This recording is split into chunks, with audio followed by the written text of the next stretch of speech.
Greetings. Once again, we're here for Run Tell That. Again, our show, we always got our family on. Like I said, I've been blessed in my life to have some great dynamic people. So all the guests have been on Run Tell That we have some relationship with, and they are family. And it ain't nothing changing today because this is July Sensation. July Sensation had Q last week.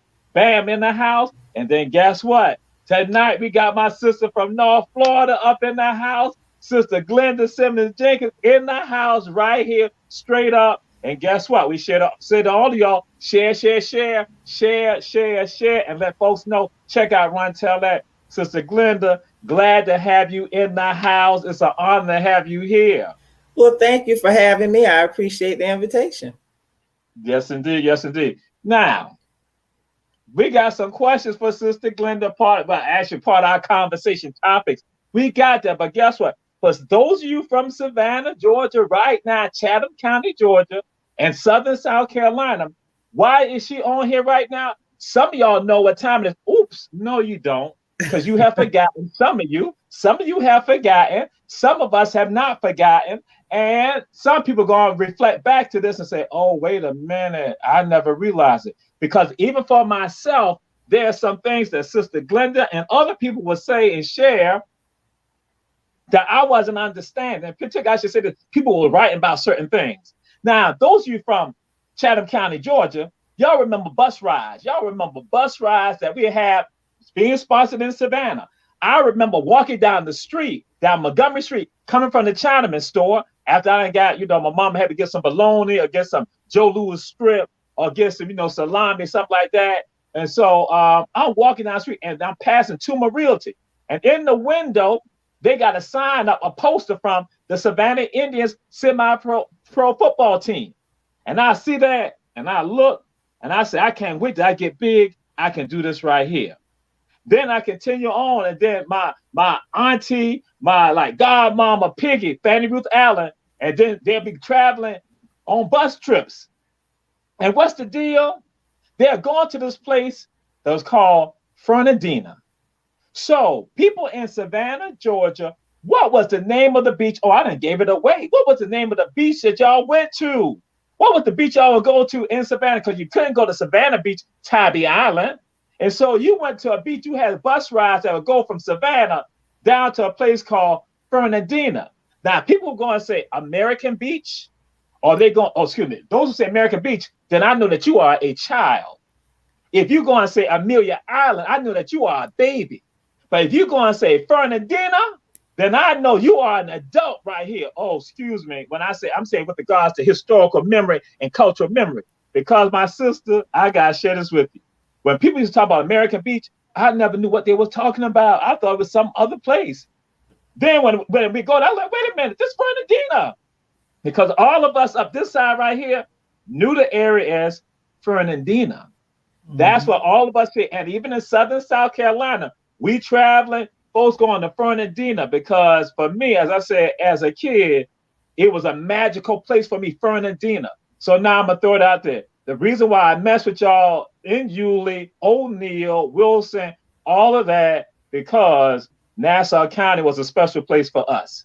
And a lot of people don't realize that, excuse me, I should say, some people have forgotten that. But I never forgotten it because as a kid, I'm seeing the signs, the posters saying, going to Fernandina. That's when I say, I'll be glad the day will come when I can go to Fernandina whenever I want to go to Fernandina. And then all this thing about with regards to this. And so now, that's why I'm letting you know. I'm letting you in on the secret now. I'm revealing everything. And the time period that we be going to Fernandina on the bus rides is June and July and even going until August. So that's why people from Savannah, when they go and say they don't know nothing about it, then I know they don't know their story. But that's why I want to say, sister, that's why it's an honor to have you here because you are part of our legacy. Actually, Fernandina is one of the reasons why I do what I do, because that's why I always aspire to, just like the Star Theater here in Savannah, maybe aspire to want to do things when I became a big person. And so that's why we honored to have you here, sister, because that story for us has been important to us right here. In fact, one of the first houses, for those of you from Savannah, Georgia, Chatham County, Georgia, one of the first houses on Fernandina with a historical marker is somebody that graduated from a place called Georgia State Industrial College, now known as Savannah State. So see that connection between Savannah or Chatham County and Nassau County, but some of y'all forgot. So Sister Glenda, I'm gonna say to you, who are you? Well, look, there are all kinds of connections to Fernandina. In fact, now if you're from here, you say Ferndina. That's what you don't do all the syllables. You're right, Fernandina. Yeah. Fernandina. That's right. Yeah, I was born and raised here, and so this is home. My mother was born and raised here. But as far as who I am, I really would like to start with my dad. Because, you know, Dad was the one who protected us. He provided for us. And he was a hard worker. He was a blue collar worker. He worked in a paper mill for 25 years. And I asked him one time, I said, Daddy, what do you do? And he said, I punch the pote. And I still don't know what punching the pote is. But he sat around a big vat of boiling hot chemicals. So he put his life in danger to take care of us. His name was Johnny Simmons. He was born in a place called Carver outside of Tallahassee, Florida. Yeah, and his dad came from a place called Montezuma, Georgia. And his mother... From the Zuma. From the Montezuma. Okay. Mm-hmm. Yeah. And his mother came from Reevesville, South Carolina. I see the sign as I'm traveling up the interstate, but I've never had a chance to visit.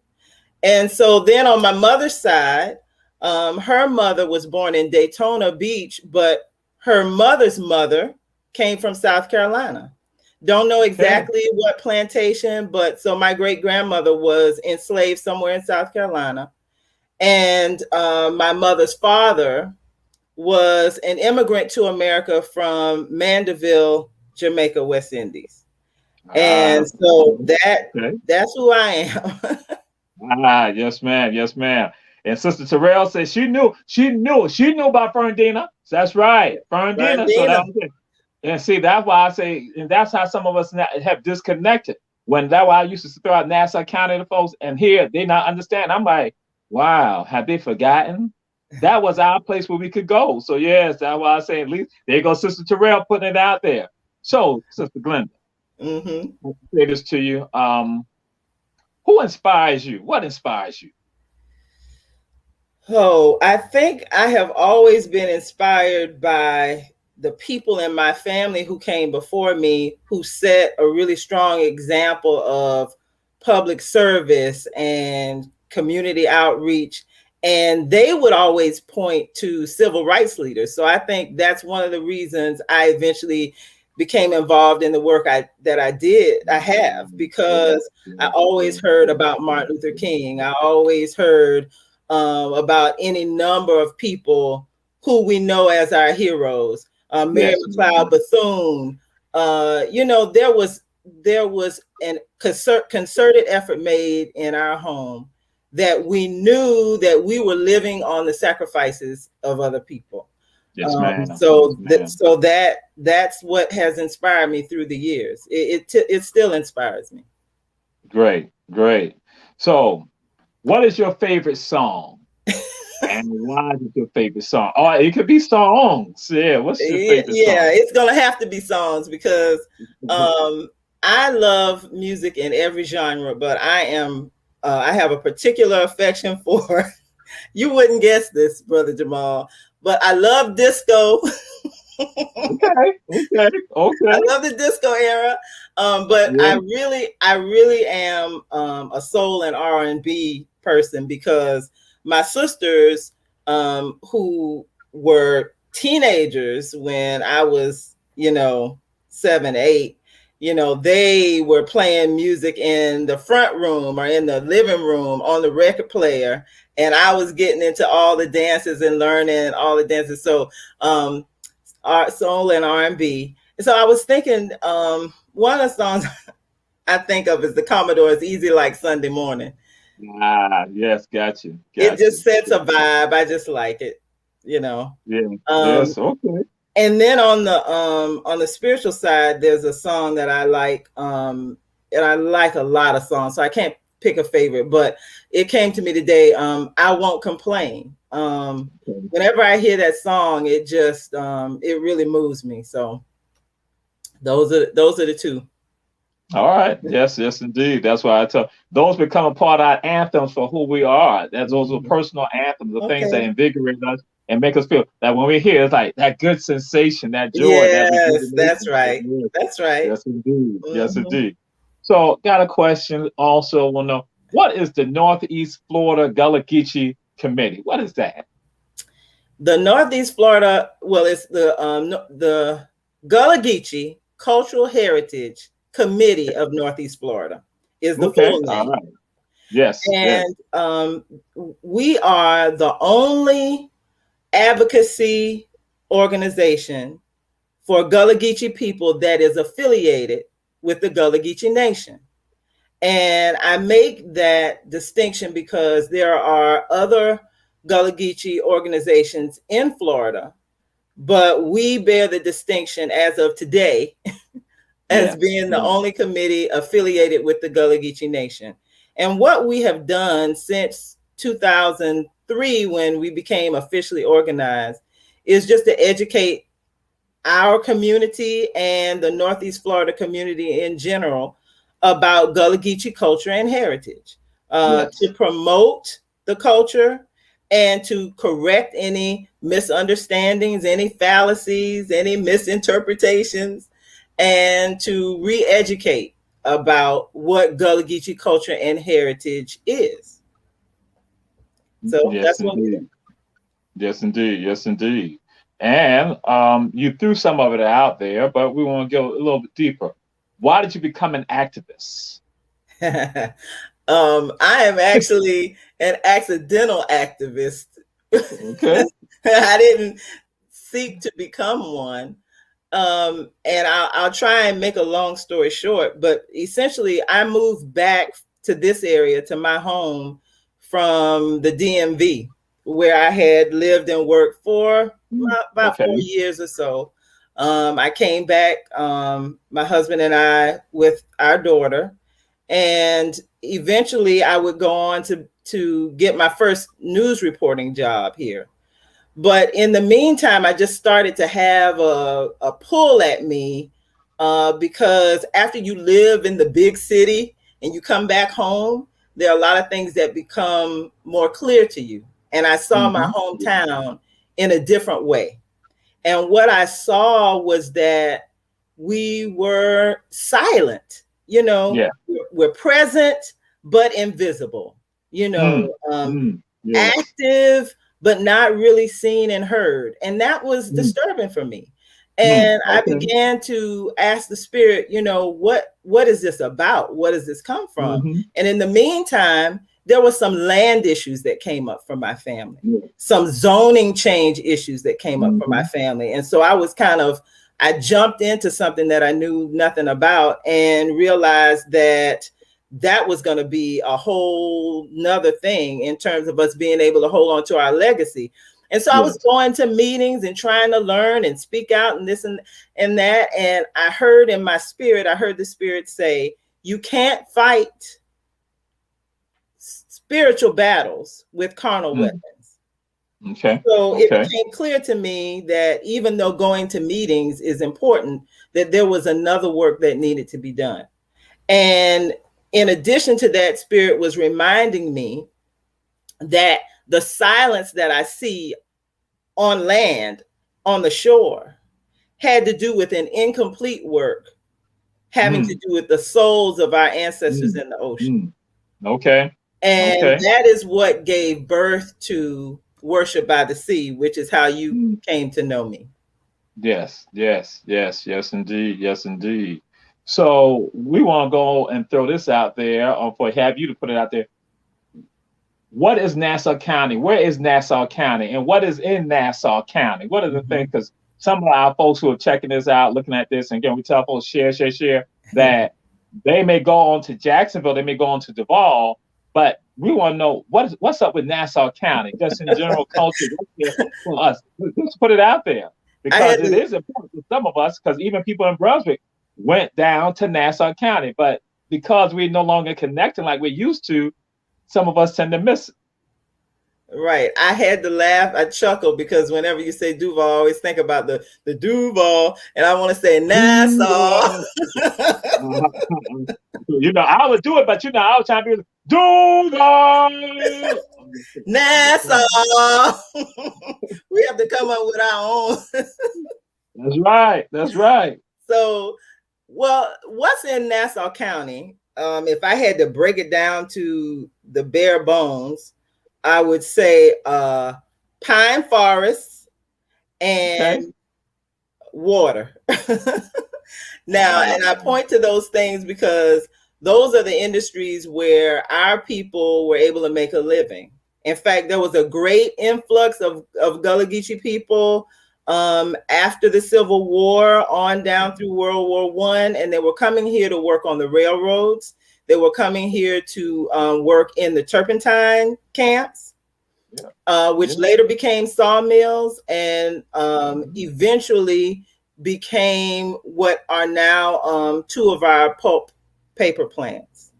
So Nassau County is interesting because you have the rural section, which is primarily on the western side of the county, west of Interstate 95. And then you have the pseudo-rural, which is Yulee and O'Neill, where I am. And then you have more of what would be considered your town, city environment, which is Fernandina Beach on the island. Now, the distinction is that there's a great deal of separation in wealth on the island than off. So you have more affluent tourist attraction on the island. People come to the Ritz-Carlton, the Omni Ritz-Carlton. The South End is where you have people who have greater income living exclusively in gated communities, some of which still use the word plantation. And then you have off the island, which, to tell you the truth, there is not, I'll go back on what I say, there isn't a huge spread in income now, because we're even seeing off the island people who can't get on the island still have a substantial income, and they live off the island. So that's kind of a description of what is here and what generates Nassau County economy is to a great extent tourism, visitors, just like you talked about coming to American Beach. People are coming to the beach. They're coming to vacation, at least pre-pandemic. That's what they were doing. Right. And for some of you who are not listening in other areas, guess what? You're probably saying to yourself, hey, listen, that's us too. Those are our community. What you see in Nassau County is the same that we see throughout. We see it in counties throughout this entire country. We see counties throughout the Gullah Geechee area along the eastern seaboard. We see that historically we've all been connected. And just to throw this out there to some of y'all who are listening and looking at us right now, that when you talk about Savannah, you talk about Charleston, there is another place that was pertinent with regards to bringing in captive Africans for them now to be shipped throughout the entire country. A place called Amelia Island, Fernandina.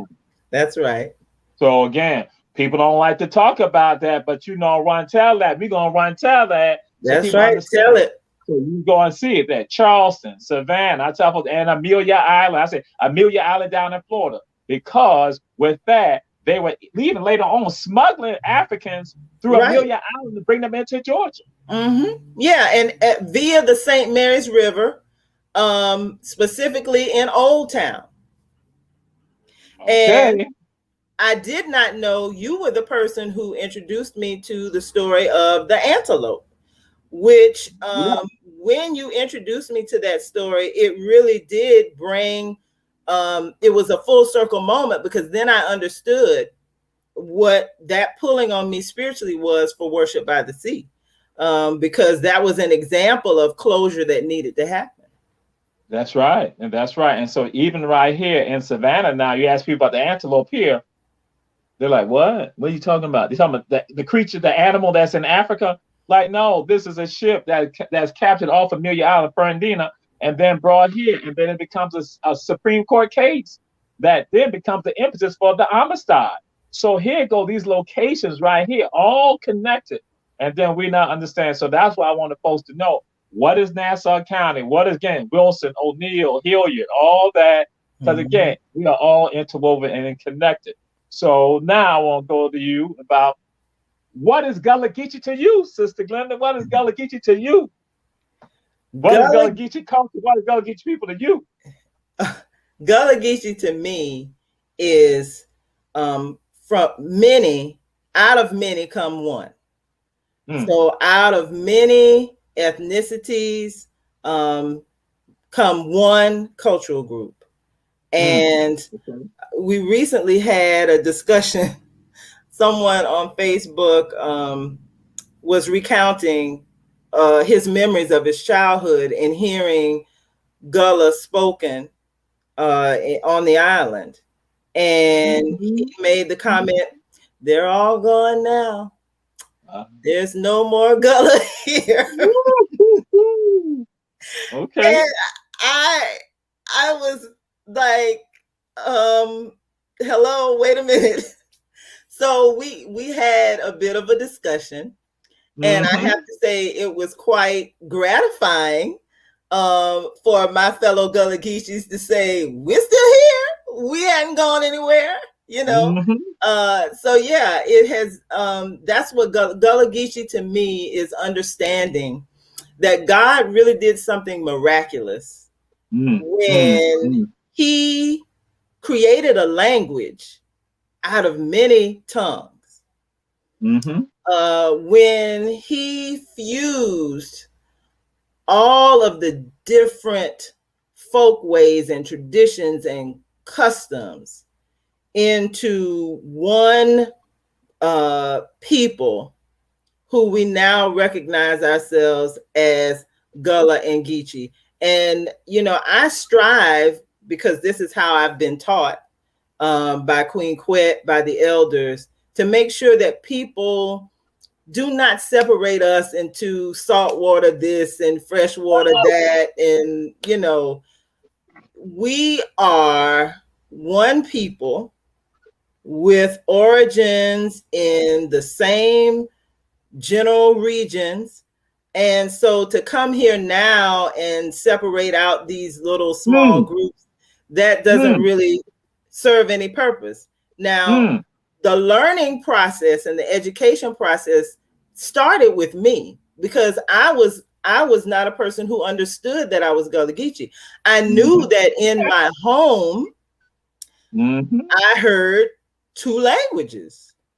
Now, and at about 12, I pointed it out to my mother. I was like, you speak one way on the phone with the doctor, but you speak another way when you're calling me or telling my sisters what to do. And she was like, no, I don't. I was like, Go on now. But that was Yes. the clue. That was the clue to me that there was something that was different. I was like, why do we do that? And it wasn't until many years later, after I met Queen Quet, and she said to me, "You're Gullah Geechee." That was when I got the answer. And after she told me, it took me a little bit because I still wasn't convinced. And I'm gonna tell you why I wasn't convinced. The reason I wasn't convinced is because people have done such a great job of mystifying the culture. And my daughter used this word the other day. She said, "Mom, they exoticize Gullah Geechee." I was like, "What?" That's right. That's and, right. and That's right. so I was looking, I was saying, I can't be a part of this group of people who, Yes. they Yes. work this kind of mystical stuff over Yes. there. I didn't grow up Yes. hearing anything about that. Yes. But it's greater than that. It's Yes. not just even speaking Gullah. It really is That's about right. a Mm, community mm, of mm, traditions mm, in mm, which we understand the value of helping mm, each other. We understand respect for elders as a source of wisdom and guidance. And mm-hmm, any number of other things. There's a full spectrum. So you can't limit Gullah Geechee to how you speak, um, mm-hmm, or mm-hmm, any or mm-hmm. what mystical practices. Like Yes. just because I don't have blue bottles hanging out in my front yard, Woo. that does not Go mean I am ahead. not Gullah Geechee. Go ahead. I'm pausing because I like gonna let you go on if you want to say some more because I'm about to say something. Cause I'm like, yes, um, yo, this is the very thing that we have told folks about, Sister Glenda. That I'm like, I'm amening you on this. Oh my God, because we get bombarded and attacked right here, even in Savannah. The people saying, "Oh, they ain't gonna get you here." I'm like, this is the largest Gullah Geechee city in Georgia. One public housing development got more Gullah Geechee people than any island in Georgia. But when you leave it up to other people, guess what? I say that they want to create this romantic notion of the almost a noble Negro living like Yes, they lived in the 1800s and 1900s, when all of us look the same way. When you got your mind trapped in some war, when that's not what the deal is. That and so then what that does for some of us, it not cause some of us just what you were saying. I like that's exactly it. You didn't shy away from it. So then what you gonna do? You then actually turn away from your birthright that is actually who you are. As Councilwoman Bridget Fraser, y'all heard me say, as she said, we are it by design. So you turn away from the very design of who you are because somebody else has been in your ear giving you this misinformation that no, you got to speak a certain way, you got to do this right here. When actually, when you get around the people, you're like, okay. And that's why I threw it out there to folks early on, this right here for us, when you are Gullah Geechee, when you're an African person in general, I tell people, oh, when you want to know about us, you must know the terrain. And when I say know the terrain, I'm not talking about the topography of the land. I'm saying know how people identify themselves and what they're going to do. That's why when I say something about the haint, the hag, the witch, the evil spirit, or the duppy, the jumbie, the sokion, the devil, the ghost, the kush monster. We all know what we're talking about because I'm not bringing everybody into it. People say, oh, that's what we said. We said the kushma. Somebody else said the duppy. Somebody said the jumpy. Somebody said the hate. Somebody said the hag. And guess what? They all now realize they're saying the same entity, but in where they're from. And so that's why I say I don't break us apart. We come together. So right. that thing again, to those of you who are in, at least in Georgia right now, when you go and talk about some salt water and fresh water, Geechee and all this other foolishness like that, you have been divided by somebody who was planting a seed of destruction in you all. And that's why we try to bring it all together.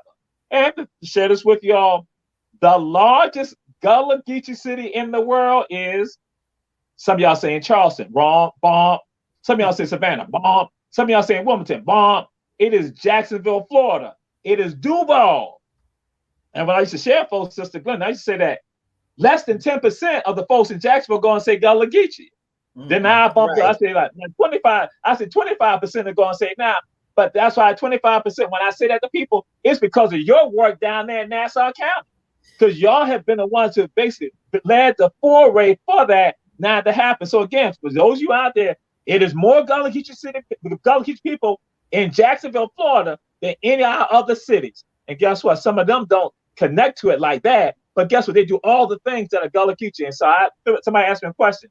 What determines somebody being Gullah Geechee? I said that their ancestors have been in this area since the 1800s. Prior to the 1900s, they did not move here. Is that the ancestors were here. So they are part of the foundation of the culture, regardless of whatever area. If they're in South Carolina, North Carolina, Georgia, Florida, their ancestors, they have some ancestral tie to this area.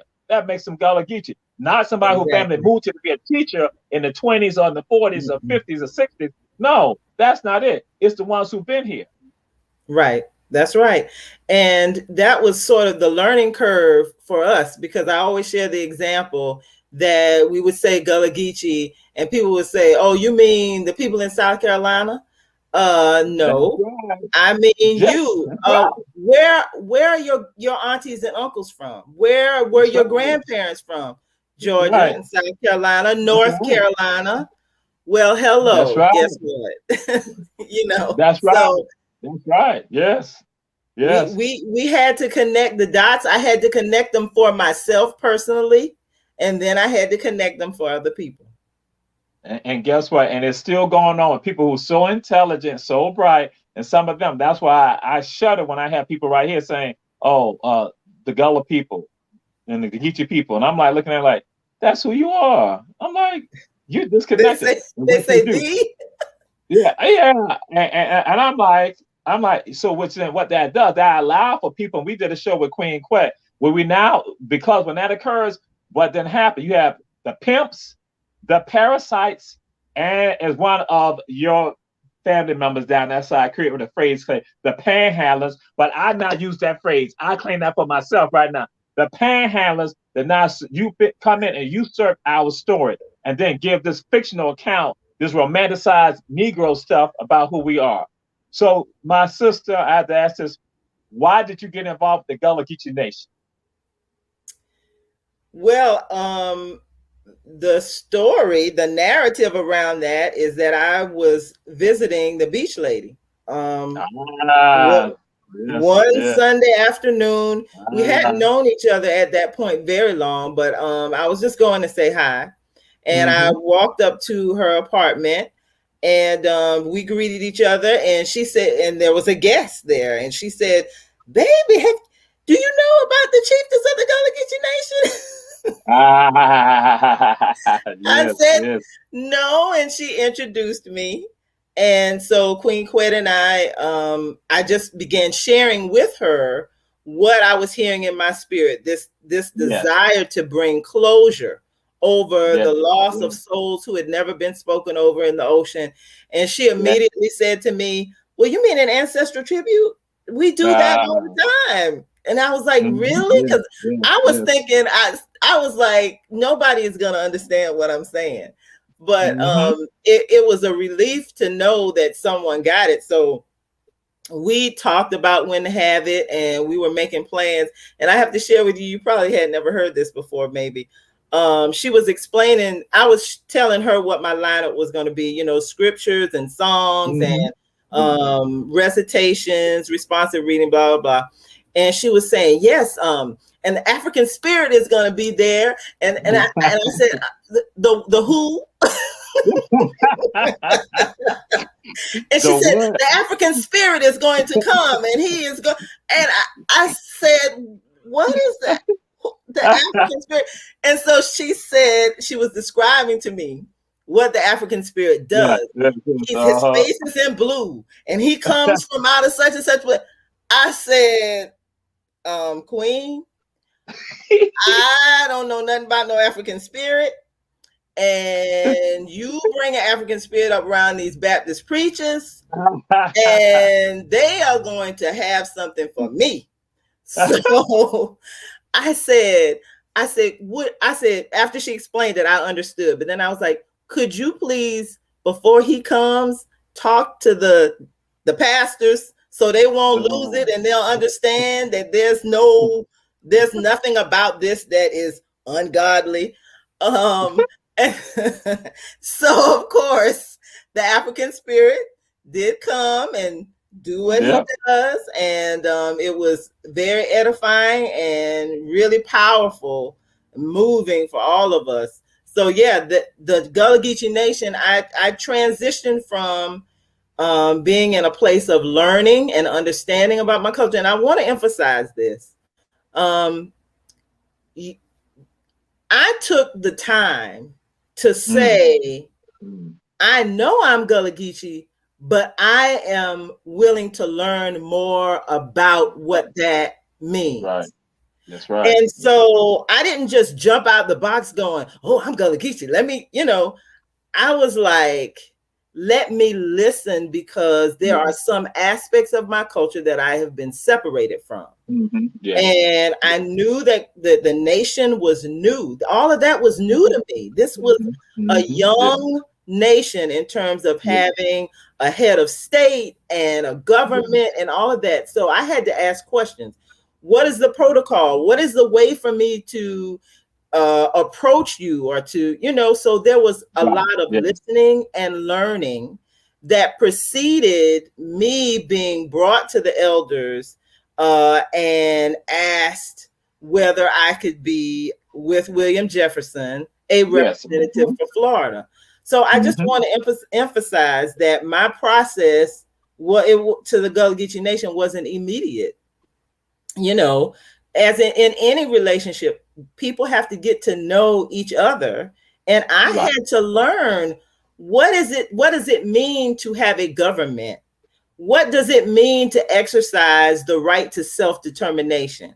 What are we talking about when we discuss human rights and land ownership being a human right, or food security being a human right? What are we talking about? So that was my process. So I was connected to Queen Quet and the elders for, I would say, at least 2 or 3 years before becoming a representative. Yes, indeed. And so with regards to, again, your people, because I asked this question, I said, who are your people? You already threw that out when you began talking about yourself and who are you, and who are your people. So there are some things about you, and I want to get into this and just share this with our folks who are listening. We say to all of you, share, and check us out on YouTube also. Share this right here. How are Caribbean cultures and Gullah Geechee culture and people similar? What are some of the similarities that you see with regards to folks out the Caribbean and also Gullah Geechee people? Well, there are definitely some language similarities. I've witnessed that whenever Queen goes to the Virgin Islands, they immediately understand her patois, or they understand her language. She understands their patois. Not only Virgin Islands, but the other Caribbean islands where she goes. So there's definitely language links, and there have to be when you think about that slave trade route in bringing people to the islands and then up, along the coast, or however the direction was. I would say, although I don't know as much about this, I would say there are some food similarities, of course, with rice being a staple in many of these Caribbean island nations. Those are the two things I can think of. Now, with respect to my heritage being Jamaican in part, I know that there's a heavy British influence there that, of course, we didn't have. And so that impacts a lot of how they conduct themselves. But I was also thinking of the Maroon societies that I know in Jamaica, there were a lot of Maroon communities. And in the Gullah Geechee communities, there were Maroon communities. So those are the similarities that I can think of between Gullah Geechees and Caribbean culture. Okay. Yes, ma'am. So now, because I personalize what we do also with regards to, I got to get into something that, again, I'm still grappling with.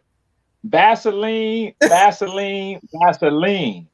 And I'll go like again, Vaseline. Because we had did some stuff. Some of y'all probably saw a video with the guy we talking about. I had fat back in a penny, but then something came about Vaseline. Why did I say anything? I will never know.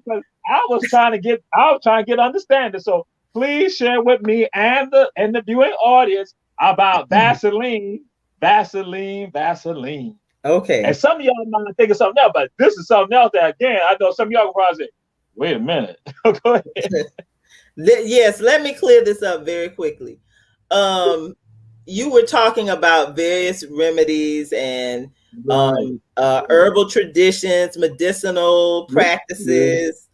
And I had a memory of being like 4 years old. I had a cold or some type of infection, and my Jamaican grandfather gave me Okay. a tablespoon of Vaseline to eat, and I did. And the whole purpose behind it, my understanding is, Sister Glenda, Sister Glenda, it had got a little choppy. Can you go back and say it again? Yeah. my grandfather, who is a Jamaican native, gave me a spoonful of petroleum jelly to ingest when I had a cold, and that was supposed to help extract the phlegm and mucus. Okay, Okay. that is all. And no, I was just, I'm just trying to imagine getting a spoon of Vaseline and then just, I was like, 'cause I'm thinking, I said, my mom will probably slap the spoon out my hand or something like that. So I'm like, okay, but again, that just to go to show. Well, I So mean, I was like, listen, it's not that different from, I mean, nobody would want to do this, but it's not that different from getting some Crisco or, chicken grease or whatever. I mean, it's the same. Yeah. but they say, oh, that's petroleum jelly. That's the shine that face in the legs. But yes, indeed. So we See, want to throw now that look, out there. so in our culture, petroleum jelly has many uses, Yes, internal and yeah, external. I'm just saying. I'm just saying. It's good. I'm It's like, good for the ash, and it's good to clean out your system. and I need to do a caveat right now. I'm not telling none of y'all to go take no spoonful of no petroleum jelly, Please don't Vaseline. do Now, I ain't it. telling y'all that. So Please again, don't do it. we just give y'all cultural idioms so That's that way, right. because again, that's what it's about. Just so I you am know. only responsible for what happened in my house. Okay. That is my lived experience and my memory. I can't tell anybody else what to do. So don't be trying to run out here and go and do this, but I'm like, no, that's cut. So now I want to ask a question, and that again, and would not be a lot of people, but in some of them, and that's why again, one reason why they have you on the show. This is somewhat paying homage to our ancestors who are right here, who did those bus trips to Fernandina. And I was saying to myself, I said, Jamal, you know what? Piggy them will be so happy right now to see Sister Glenda, because they'd be like, that girl from Fernandina, they'll be so Fernandina. happy because they will be saying, I remember when we used to go there. Remember I had them bus trips, because again, for them, this is paying homage to their ancestors, for them not understanding this is the time of the year we were going taking folks down there. So I have to ask you this, because some of them, when they're making the trips down, would have saw someone. Who is the greatest magician that you know? The greatest magician that you know. No ob. I'm just gonna say no ob. I ain't say you had to see him. I ain't trying to say nothing like You that. said no what? The greatest magician that you know of. Okay. The Well, greatest magician. okay, I'm gonna say a couple things. First, before I answer that question, let me backtrack and say that American Beach recently unveiled the historical marker for Evans Ocean Rendezvous. So all of your people who used to take bus trips here, Right. no That's doubt it. they were patrons of Evans, That's and right. it is being recognized for the role that it played in the economic and cultural prosperity of American Beach. And Yes. so certainly we want to commend the American Beach Homeowners Association, also the American Beach Foundation, for working on that and bringing it to fruition. Now, Yes. with regard to the greatest magician that I know, now I did not know Well, this. I just say know of. Yeah, I know knew, of. okay, Mhm. there was a gentleman here, and he was well known locally and beyond. Peter Hooper was a magician Frozen. of the reputation of So, Houdini. Sister Glenda, I'm gonna have you repeat that because what happened, we got a little frozen, and Okay. so I want my people here to hear this again because this is important for some of us to know this. Okay. All right. Fernandina Beach produced a famous magician named Peter Hooper. He was as skilled or more so than Houdini. Also, almost to the point where what I'm told through his relatives, one of which is William Jefferson, who is a representative with me for Florida, that Peter Hooper was barred from going into business establishments because he was so skilled in his abilities that people knew that he could actually leave the store with merchandise, and they would never have seen him even take it. So there are a few people alive today who can recall when he would do shows at Peck High School and make things disappear and do all of that. So I did not know him, but I knew of him, and some things have been written about him. But yeah, that would be the one I would know. I had some other people in mind, not as magicians, but just in their skill at being able to make things happen and make it look like an illusion. So Uh, I'm gonna give you two names. The first was my mother, Eleanor Marson Simmons. She just had the ability to draw people to her. That was just a part of her being. And she could get things done. I mean, she would make up in her mind that there was something she wanted to do, and it seemed like magic that it got done. Now, that doesn't mean she didn't work. She worked, but she also had a skill for getting people involved so that the job was not nearly as difficult as it would have been if she had tried to do it on her own. The second person who I would say is magic is Queen Quet, because I have seen her do some things, accomplish some things that are really unbelievable in the amount of time that the Gullah Geechee Nation has been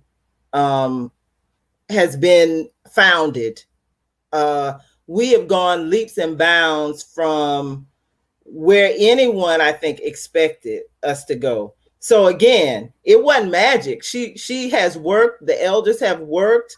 The representatives have worked, but it seems almost like an illusion when you think about where we started and where we are now. So that's what comes to mind for me.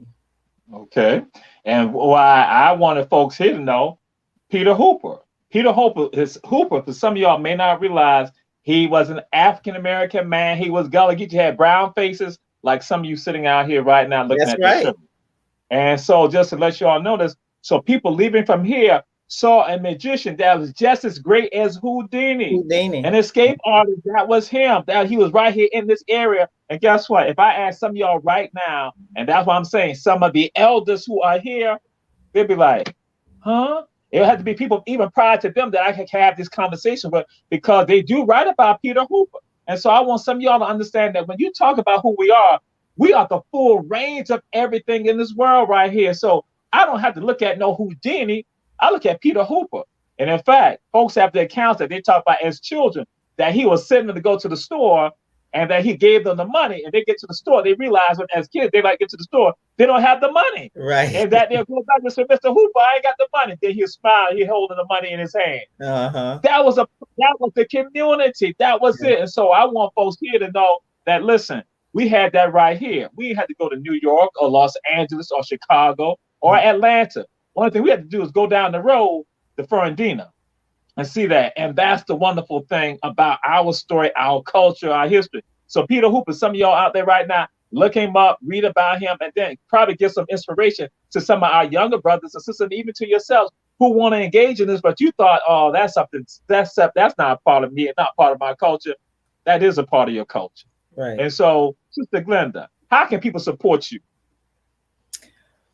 Well, we are always working on promoting the need for land retention.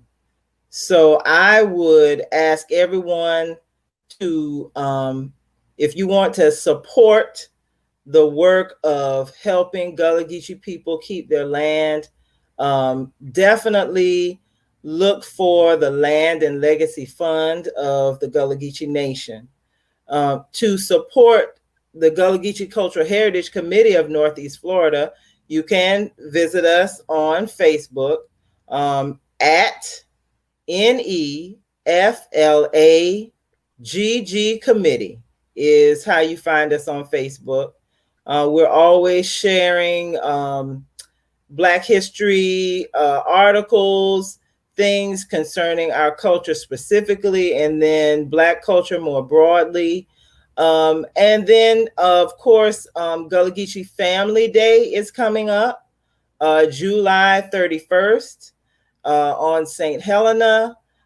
There's going to be a great day happening then. And it will, Gullah Geechee Appreciation Week will culminate on July 8th. So there's a whole schedule of events that you can find at GullahGeecheeNation.com. So that's how you can support us.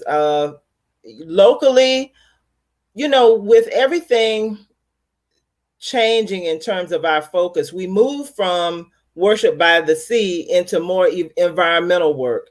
So it's been a while since we've done a gathering, so to speak, but we've still been working. We've been doing projects that a lot of people may not know about because it wasn't a front-facing public exercise.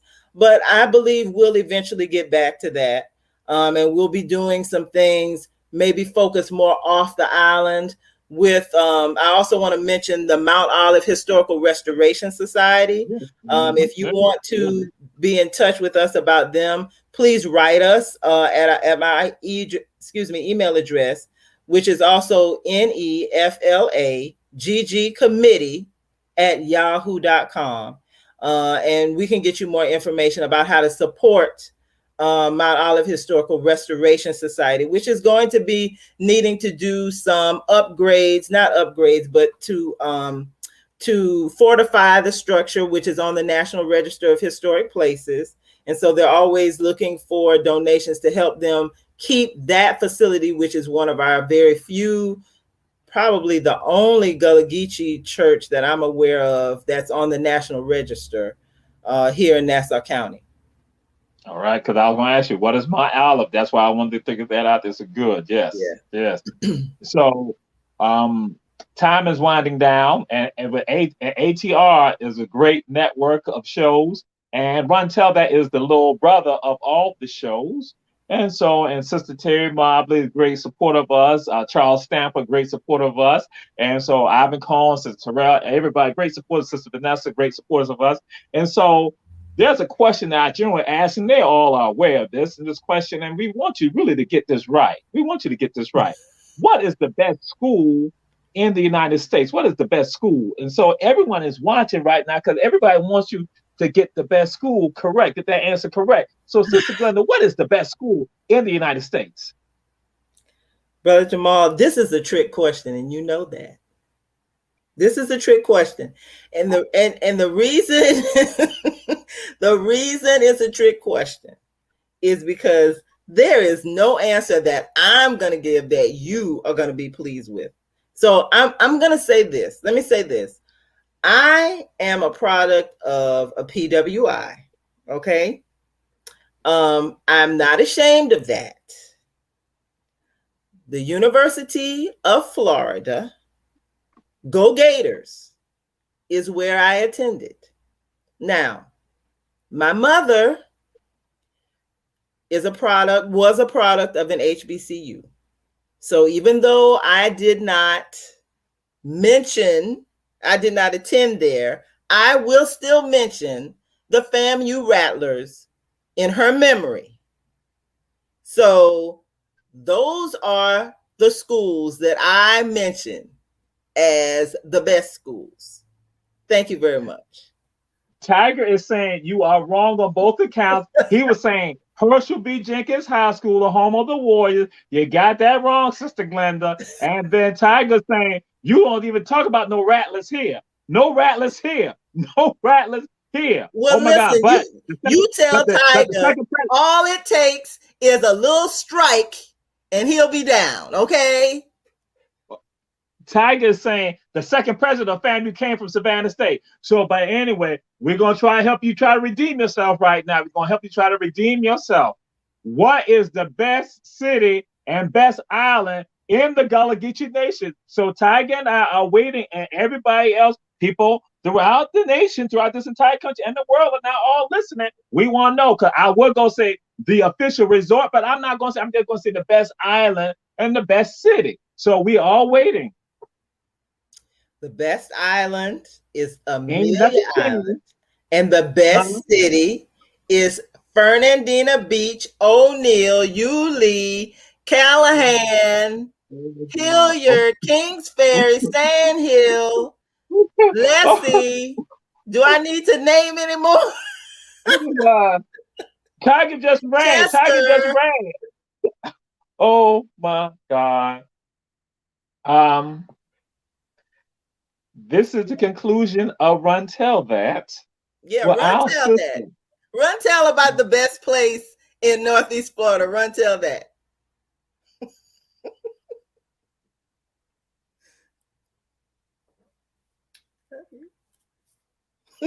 I'm frozen. I'm frozen. I'm frozen. Yeah, I'm frozen. I'm frozen. So again, it is Savannah and Hilton Head.